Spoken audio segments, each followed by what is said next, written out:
the ram that was brought as a ransom for Isaac or Ismail alayhi salam was actually Iblis in the form of the ram. Wow. God is too merciful. God is too loving that he would ever allow one of his preferred ones get tortured. He doesn't make his preferred ones get killed, and he certainly does not offer up his preferred ones as sacrifices at the hands of non-believers.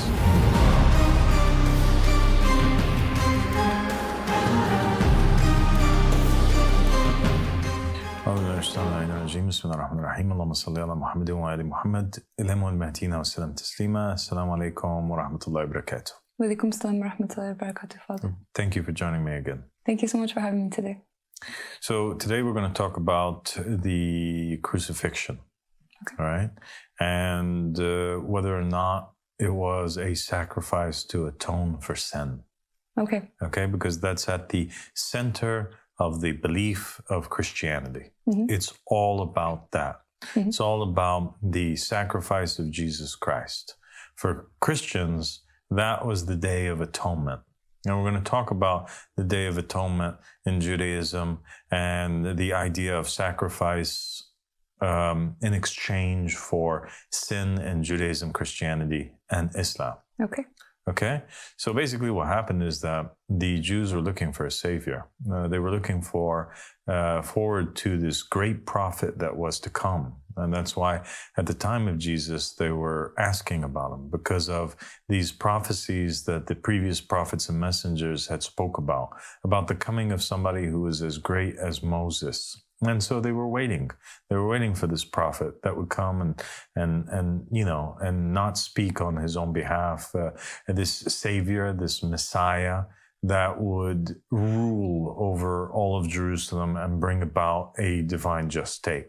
Yes. But what happens is that when the Messiah, Jesus, son of Mary, is sent forward, many of the Jews, they believe in him. A lot of them don't believe in him and deny him. And many are just kind of like sitting on the fences, waiting. 3 years into the dawah of Jesus Christ, he, alayhi salam,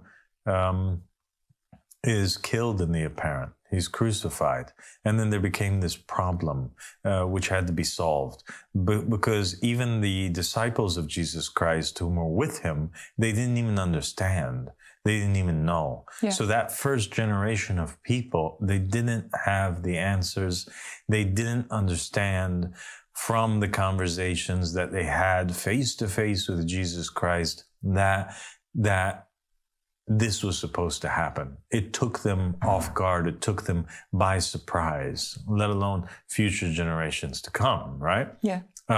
So that's why you see the disciples, they run away from Jesus at the scene of his arrest. You see the disciples denying Jesus.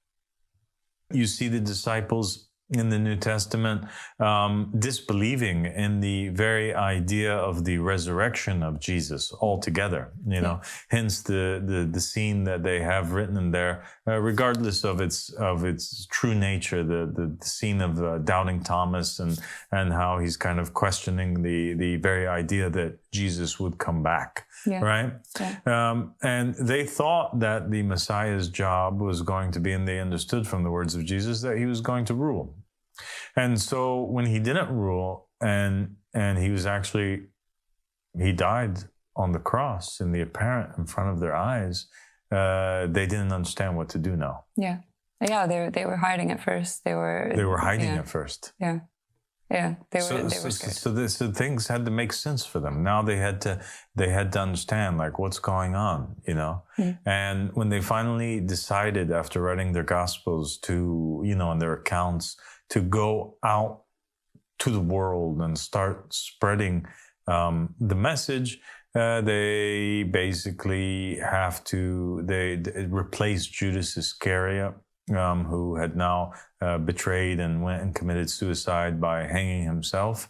And they decide to nominate another disciple, and they say that this disciple that we nominate has to be one of those whom physically saw Jesus Christ and lived amongst us. And so they picked somebody else to replace him. Do you know who they picked? Matthias. Matthias, all right, or Matthias, right? Yes. So they choose him. He replaces Judas. But then there's this other guy that pops up, and claims to be a messenger from Jesus Christ, and his name is Paul. And Paul writes Paul and his companions, they write a lot of the New Testament. Most of that which ends up in the Bible that we know today and that we have today amongst us is basically, it was authored by Paul and his disciples. It was their teachings, Paul's understanding, and his explanations for how all of this makes sense. Yes. And his thoughts, his opinions. Exactly. Yeah. His opinions on things, which he spoke out. Everything from women should shave their head bald if they don't wear the hijab or the headscarf, to this idea that the reason why Jesus Christ died was because he meant as a sacrifice. Yes, he talked about how Adam brought sin into the world and Christ brought sin out of the world. So he atoned for the original sin. Exactly. So he starts associating Jesus with being this sacrificial lamb or goat, so to speak, that would carry the burden of the sins of the Israelites, okay? And would be offered up to the Father in exchange for, for forgiveness, in exchange for forgiveness and in exchange for the penalty of sin. Yes. But this became a very big problem, and most of the Jews, they end up rejecting Paul's teachings. Almost none of them adhere to it and believe in it. And that's why Paul has to focus on preaching his message to the Gentiles. And there's a lot of Jews that criticize Christianity, and they use that fact, and they always state, you'll always hear the rabbis saying that, Paul had to preach his message to people that did not speak Hebrew, that were unfamiliar with the Jewish text, with the Old Testament, with the Torah, because if they were familiar with it, they would know that what Paul was teaching was in total contradiction to, Judaism, and that no such idea or concept could exist. And they weren't just talking about the idea that the Messiah would come and not fulfill, what it is that he was supposed to fulfill, but they were also talking about the virgin birth, and they were also talking about, in particular, the crucifixion of Christ as being in exchange for the sins of mankind. Because in Judaism, they believe that, every man, woman, child are responsible for their own sins, their own actions. There's verses in the Bible that kind of match the Quran almost word for word. In the Quran, you have a verse that says, and whoever does an atom's worth of evil shall see it, and whoever does an atom's worth of good shall see it. And you have also in the Old Testament verses that state that the Father shall not be put to death for the sins of the Son, nor will the Son be put to death for the sins of the Father. And so each and every person is responsible for their own sins. And this idea of a man dying, as a sacrifice, as an offering, in order to ransom himself for the sins of mankind, this is non-existent in Judaism. It's contradictory to it. Yes. Yeah, absolutely, you're right. I think the more that you look back and you study the Old Testament, the more problems you see with the Christian logic, or the logic that was always taught by Christianity, with this concept of the crucifixion being an atonement for sins. It's not exactly matching with the Old Testament. No, and you also have specific commandments from God to the Israelites, telling them to not do the detestable actions that other nations do, when they offer their children, or other human beings as sacrifices to the gods, right? Yeah, so the gods against the idea of human sacrifice. Yeah. Human sacrifice is not allowed in Judaism. Yeah, it was what their enemies were doing. It was what the Baal worshippers were doing. They were sacrificing, their children to a false god. And so, yes, it definitely wasn't something that God ever commanded within Judaism. Oh. Exactly. And then Christians and Jews, they differ amongst one another in the very story of the binding of Isaac, right? Where, God commands Abraham to go and sacrifice his son. And for Jews and Christians, that son is Isaac. For Muslims, for the most part, it's Ismail. But nonetheless, Abraham takes Isaac and he goes up the Mount Moriah and he goes to sacrifice him. But at the very last moment, the sacrifice is switched out. It's changed. Yeah. God tells him, don't really do it. I was just testing you in order to see if you would do that, but I would never allow you to do that. And he makes an exchange for the death of Isaac or the sacrifice of Isaac. He puts in its place a lamb or a ram, right? Yes. And so Christians are like, oh, well, see, God commanded Abraham to sacrifice his son, only because God was intending to sacrifice his own son, which was Jesus.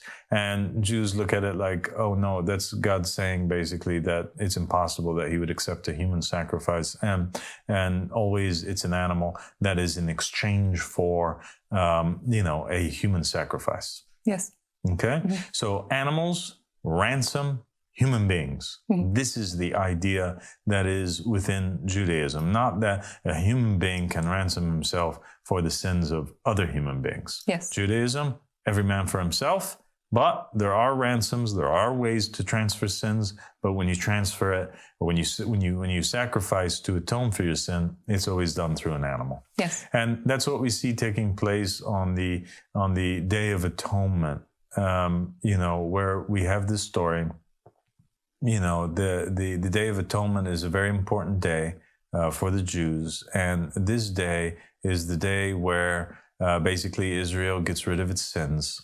They have all of these bad deeds, and the priest comes forward and he offers a sacrifice first on behalf of his own self. And then he brings forward these two goats, mm-hmm. okay, and he casts lots on them. And one of the goats is to be presented as a sacrifice, as an offering for the Lord. Mm-hmm. And the other one is going to be offered to Azazel, mm-hmm. to Iblis, to Lucifer, to the Shaitan.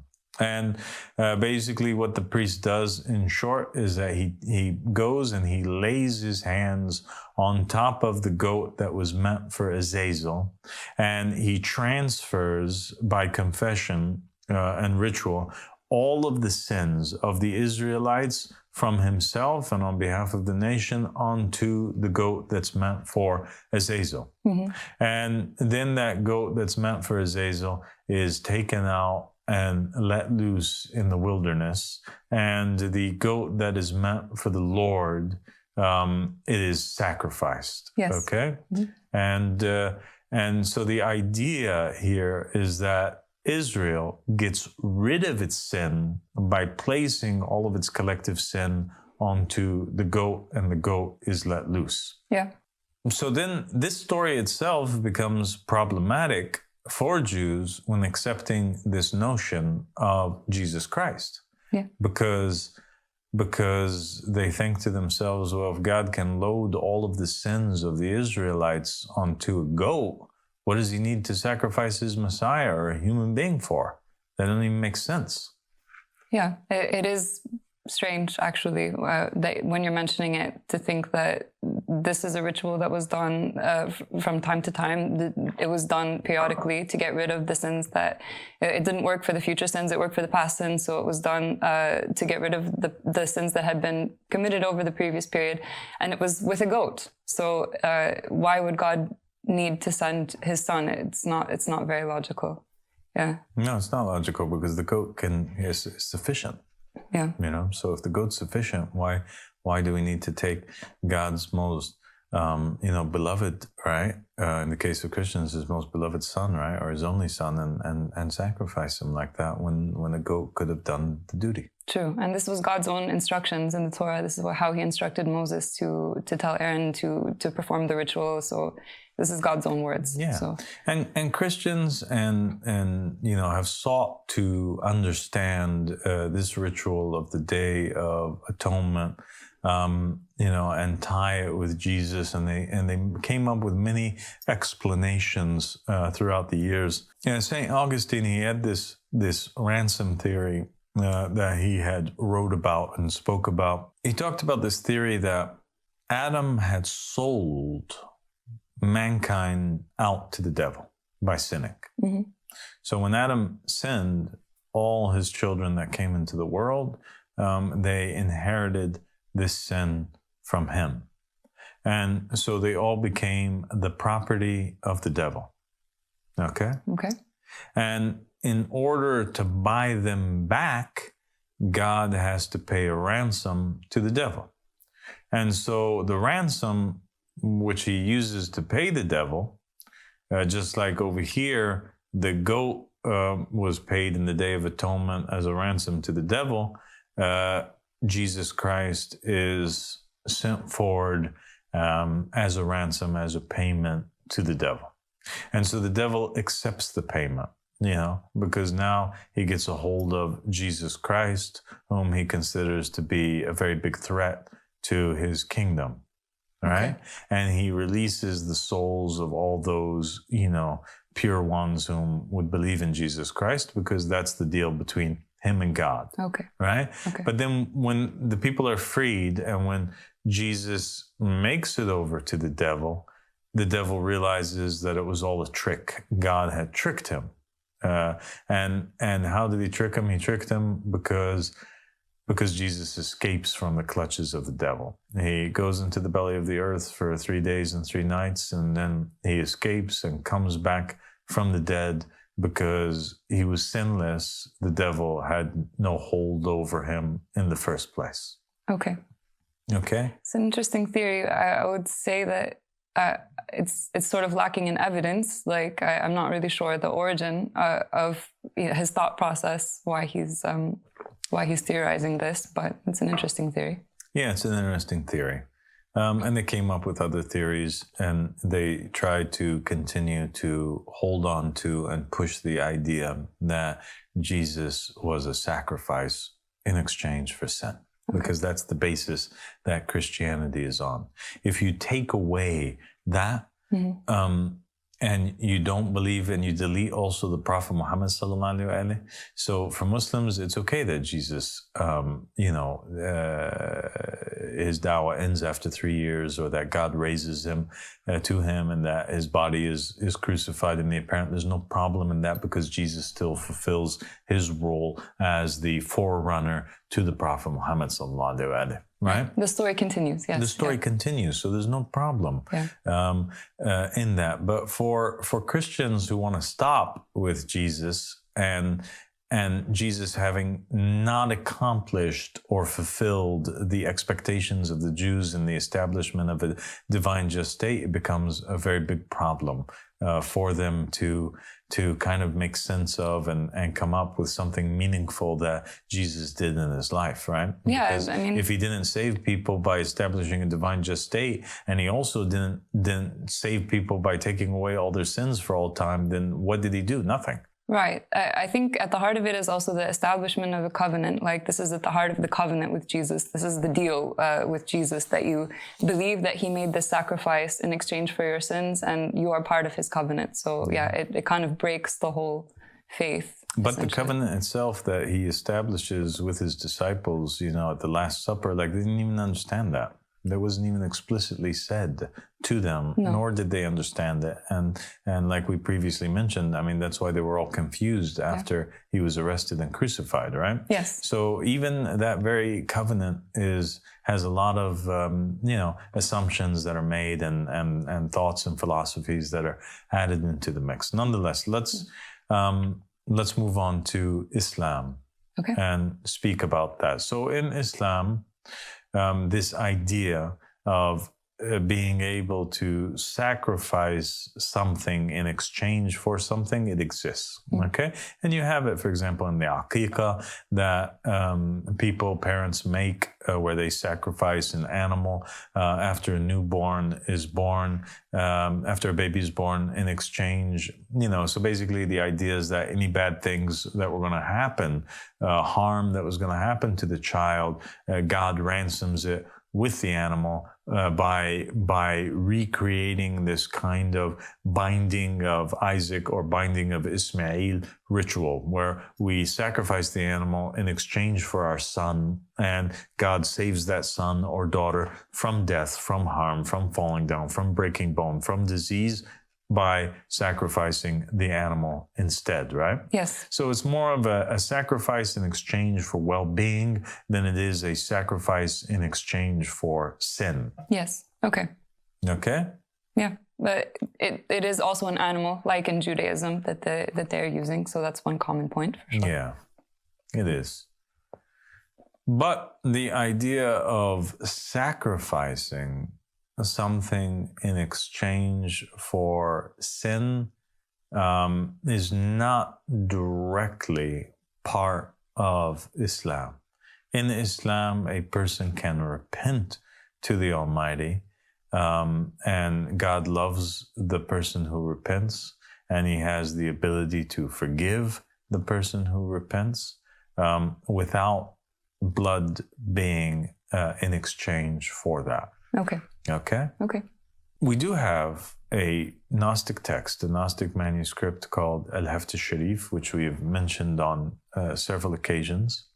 And in Al-Heft al-Sharif, it speaks about, a few things that kind of make sense of the stories and the incidents that we were referring to in Judaism and Christianity.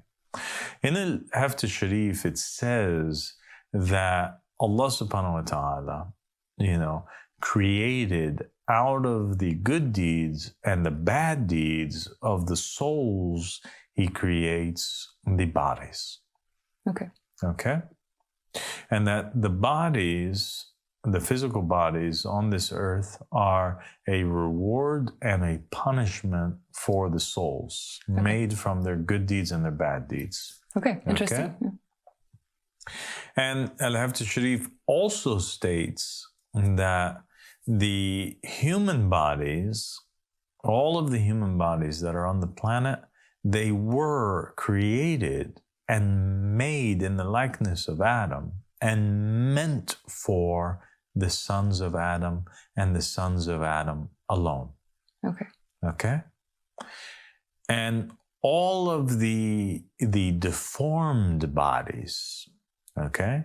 So now there's this idea in the Al-Heft al-Sharif that all bodies, fall into one category, and they're split into the bodies that are formed well and the bodies that are deformed. Okay. The bodies that are deformed are the animals, the maskh, right?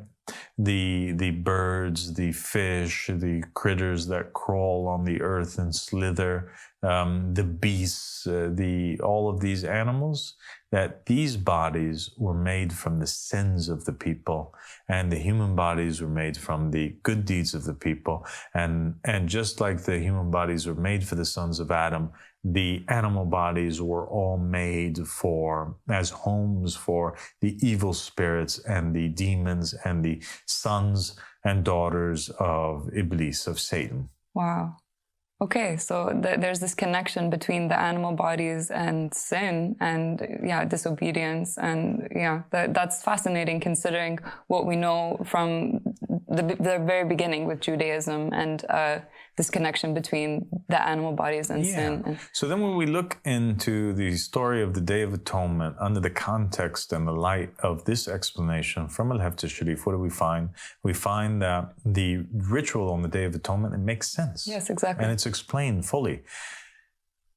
The priest is standing in front of God, and he's taking one animal, one goat, and he's placing on the goat all of the sins of the nation, because these bodies were made from the sins of the people. Yes. Okay? And these bodies were made for punishment as a result of the sins of the people. Yeah. So the sins that came from the people that were in human bodies, they actually belong to the demons and the bad people. So it's going back to that. Okay. Wow. And then you take that and you give it to who? You give it to the devil, because that's his home. Yes. That's his body that he was made from. And from there comes this idea that the devil comes in the form of a goat, right? Yes. This Baphomet type of creature, or these pan creatures, or the devil being, or the jinn being, half goat, half human. It comes from there. So the goat is sent out into the wilderness, carrying the sins of the people, because the sins and the body of the animal, both of them, they belong to Azazel, and they're the home of Azazel, and therefore Azazel to incarnate into and be tortured into. Wow. That's amazing that just that one piece of information in this manuscript actually makes this ritual of the Day of Atonement make sense, and it makes this association between the devil and goats and all. It makes so much fall into place. It makes the picture clear. Yeah.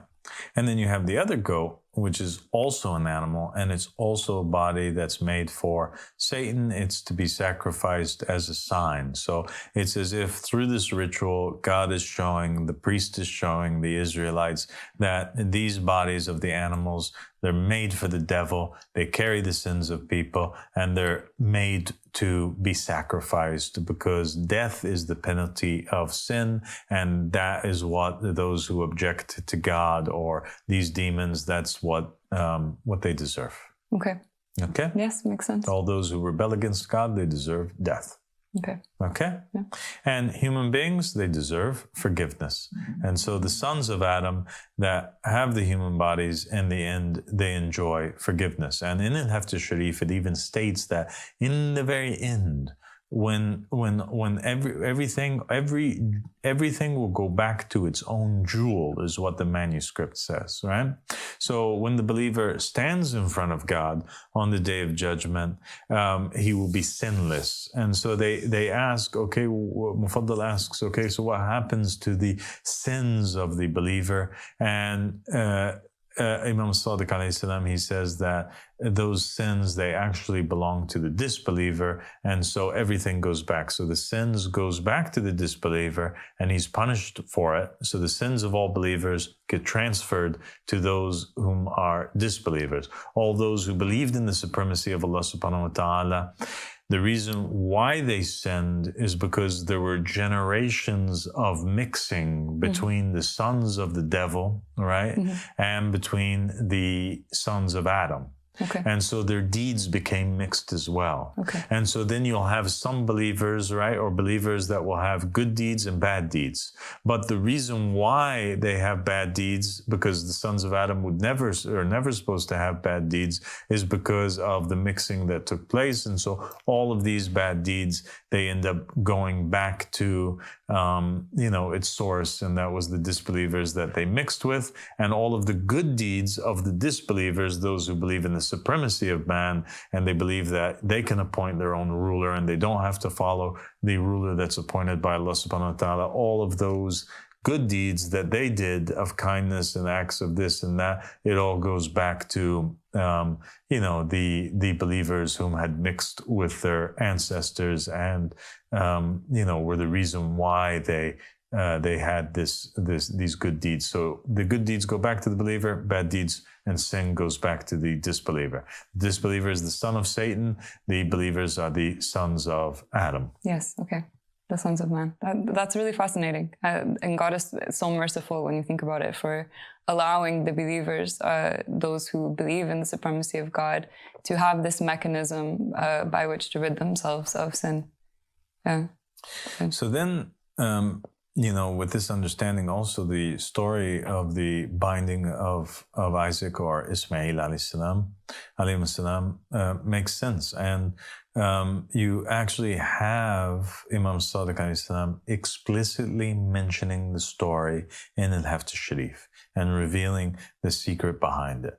And so he says in there that basically Satan incarnates as Cain, right? And that Cain ends up killing Abel, and the rest of the story. Yeah. And then it goes all the way down to the time of Abraham. And then Imam Sadiq alayhi salam reveals that the very lamb or ram that was brought as a ransom for Isaac or Ismail alayhi salam in that story of the binding of Isaac or Ismail was actually Cain or Umar or Iblis in the form of the ram. Wow. Like it was his soul that was being punished in the state of masq in that ram. Wow. And Imam Sadiq alayhi salam says that God is too merciful, God is too loving that he would ever allow one of his preferred ones to taste the heat of the iron or punishment that God, the all-merciful, the all-loving, the all-caring, Allah subhanahu wa ta'ala, the majestic, he never sins against his preferred one's death or even a state of being tired or any sort of negative or bad feelings. He doesn't make his preferred ones get tortured. He doesn't make his preferred ones get killed, and he certainly does not offer up his preferred ones, the believers in him, as sacrifices at the hands of non-believers. Yes. God, in the Holy Quran, he says, وَلَنْ يَجْعَلَ اللَّهُ لِلْكَافِرِينَ عَلَى الْمُؤْمِنِينَ سَبِيلًا. And God would never allow for the disbelievers to have an upper hand on the believers. Okay. Right? So it's God's duty to protect the believers from and make them be the ones whom are victorious and have the upper hand over the non-believers, not vice versa. Wow. Okay. Yeah, that's so. If you think about the reckoning that Cain had to pay, like he had to pay for the action that he did for murdering his brother, and he was sent into an animal body, and that was part of this beautiful symbolic thing that happened between God and mankind, where God showed that he would never sacrifice one of his pure ones, and the one that is sacrificed is actually Cain, the one who is a say-so. Yeah, exactly. Yeah, that's amazing. Yeah, it is amazing. And so the story then takes on a new form and a new meaning, right? Yeah. And the meaning is that punishment and death, animal bodies, they're all they go towards they're meant for the disbeliever. And then later on, it shows there's a scene where in the book where Imam Sadiq alayhi salam is with Al-Mufaddal ibn Umar, and they're gazing down at the Kaaba. And back in the day, they used to have these horns that were hung from the Kaaba before they were stolen, and those horns were the horns of the ram that was sacrificed by Abraham. And so as the pilgrims are passing around, circling the Kaaba, they're chanting, they're praising, they're touching the horns, they're considering the horns to be like this holy blessing. Imam Sadiq starts laughing at them, and he says, look at this backwards creation, to Al-Mufaddal ibn Umar. They're over there and they're praising these horns, and they don't even know that they're the horns of the devil. Right? That was in the form of the ram in the time of Abraham. And then he wipes over the eyes of Al-Mufaddal ibn Umar, and Al-Mufaddal ibn Umar sees the Muslims that are circling the Kaaba that have abandoned the appointed leaders that were chosen by God, the imams, and that follow the appointed leaders of the Muslims that the Muslims had chosen. He sees them circling the Kaaba in the forms of bears and monkeys and dogs and swine. Okay. right? Yeah. And then there's this explanation that's given in there that because Allah subhanahu wa ta'ala is just, he didn't automatically bring down Satan and all of his children in the bodies of the animals without giving them a chance first to do good in the bodies of human beings. And that is the origin of why, both species are inhuman, and that's how the mixing in human bodies, and that's how the mixing took place, because God allowed that chance so that Satan and his children don't say, oh, well, if we had the same bodies that Adam and his children had, we would have done good. So he allows them to incarnate a certain amount of times as human beings. And when they do that, they fight against the children of Adam. They kill the children of Adam. They do all these things against the oppressed the children of Adam. And by that, they deserve to incarnate in the animal form. And it is while they are in animal form that God takes vengeance against them for the sins of the Adamites, and he uses them as sacrifices in exchange for the sins, because he's punishing them by making them carry the sins of the Adamites for those sins that they committed in the human bodies before against the Adamites. Wow. Do you understand? Yeah, I understand. It's just, it's so merciful and it's so just, and God gives every creature a chance, and now we understand why this system of animal sacrifice exists, and why it's actually a part of the natural order of things. And it's actually extremely just when you think about it. It's extremely just. And it also shows how it's not just these dogmatic rituals and practices that don't make sense. Yeah. But rather it does make sense because it's part of that karmic balance. Yeah. That's taking place. Yeah. I mean, understanding and really knowing the significance of it and why it is that way is actually really important, because as you said, many people see these rituals as barbaric, dogmatic, just a part of routine. It's something that people reject about religion. It's something that people have issue with about religion. But when you understand that it's actually part of this cosmic system of karma, it all makes sense. Yeah. And then Al-Mufaddal asks Imam Al Sadiq alayhi salam about this concept of ransoming, and he asks him about Imam Al-Hussein alayhi salam, and in Karbala, and the sacrifice that Imam Al-Hussein alayhi salam had to endure at the hands of the disbelievers. And Imam Al Sadiq beautifully so starts to explain to Al-Mufaddal the reality behind Karbala, and not just the reality behind Karbala, but the reality behind the crucifixion as well. Okay. And really the deaths of all of the preferred ones of God. He says to him, did you not read in the Quran when the verse came down about the son of Mary that said, and they killed him not, nor did they crucify him, but it was made to look so?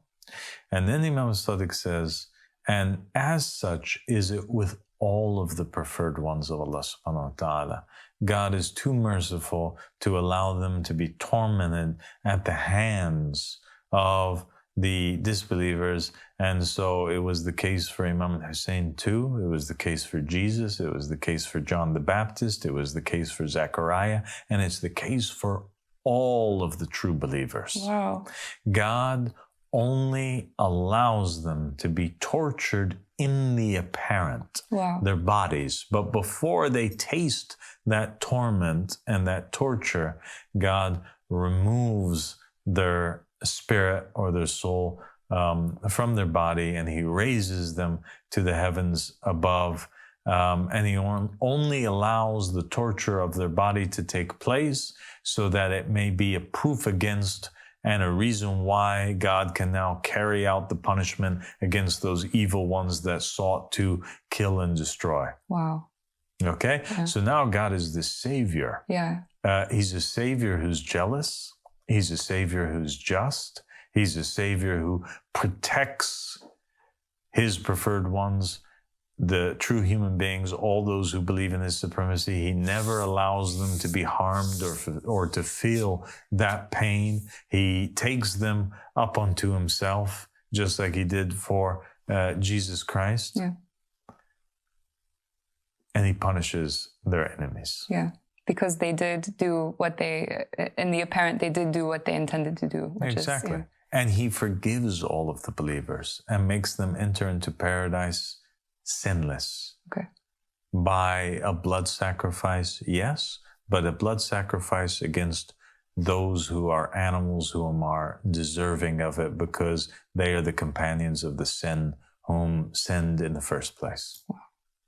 It's so much more complex than we ever imagined, but it's so beautiful and so merciful and so just. Yeah. So we'll stop there. And I think we've left our viewers with quite a bit to think about. Yeah. And then we'll continue, inshallah, in a future episode. But that, in short, is the view of animal sacrifice in exchange for the atonement of sin, and the view on human sacrifice in Judaism, Christianity, and Islam. In Judaism, human sacrifice is impossible. It's against the will of God.